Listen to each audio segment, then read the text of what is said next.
Okay, boys and girls, this is a new project for a friend of mine. This plate should be level, it should turn, but it should not wiggle like this. So this weld has given up.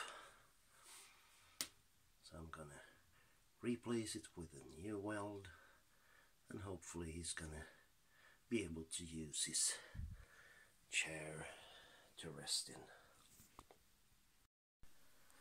Okay,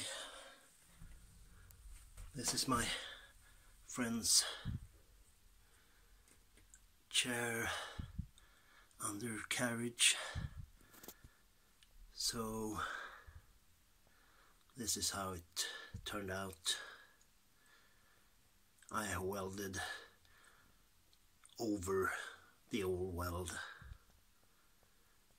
and smoothed it out a little bit and painted it. So hopefully he's satisfied.